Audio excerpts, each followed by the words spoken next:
So I decided to jump on and play a bit of Kingdom Come Deliverance, get a kind of hang of the game bit. And first off, turns out you can pick up flowers. Just like all the flowers. And any of you who have seen me play Skyrim know what I spent the next 20 minutes doing. I picked up all of the flowers, every single flower. Just look at all these poppies, you can pick up every single one, and it's only like a 2-second animation at most for each single one. Which is totally worth it, isn't it? There's even, as well as the poppies, look at that! The Valerian, yeah, that's a thing, I'm totally picking that up.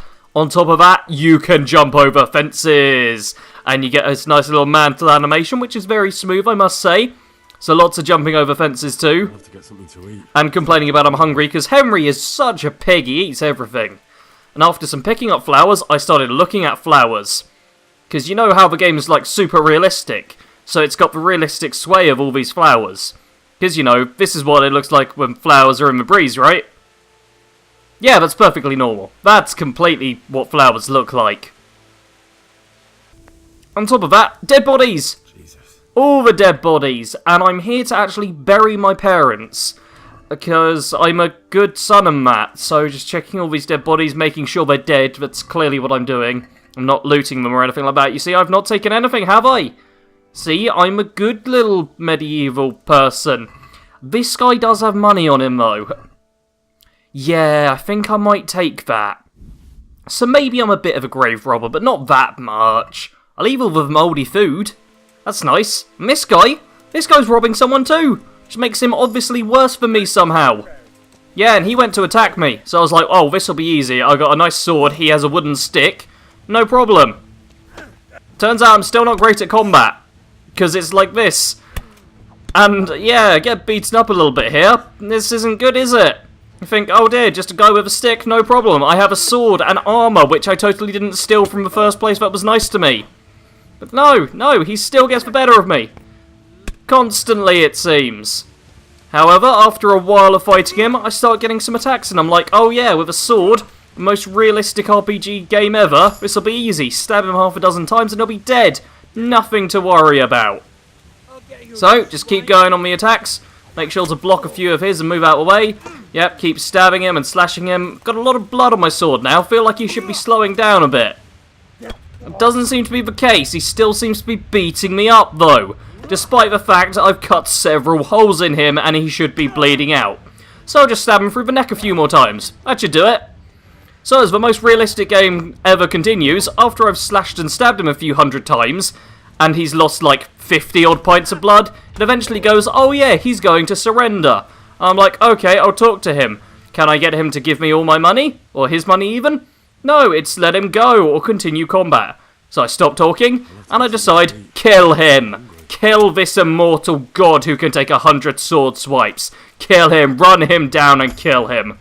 And the game rewarded me with a bit of extra agility for that. So isn't that nice? And the free loot off of him too, which isn't too bad.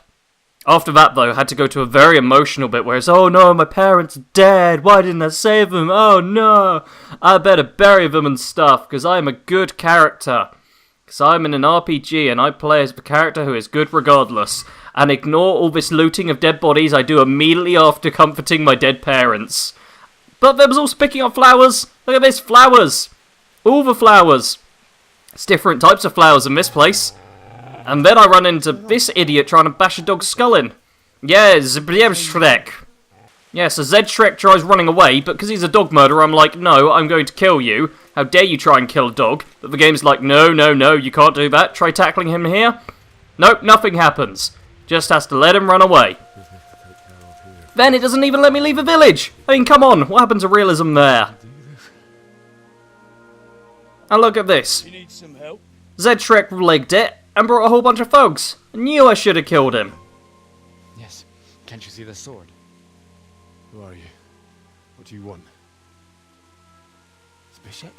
Yeah, Zbyszek's stupid and dead, and I'm like, oh dear, I have to fight this big old armoured guy. Okay, let's keep moving out the way.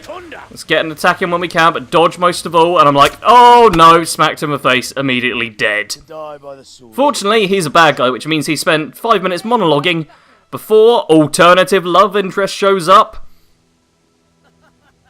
Yep, and they all get distracted by one person standing still.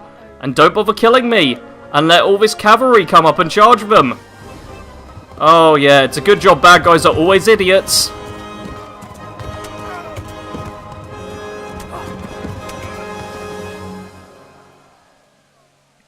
And oh fuck indeed, because it turns out, that was all just for tutorial. This is when the opening credits start. I've been playing for 5 hours at this point. That's a 5-hour tutorial. No game has a 5-hour long tutorial. One good side, though, is... Look at this! Brian Blessed! Brian bloody Blessed! Yeah, he's in the game at some point.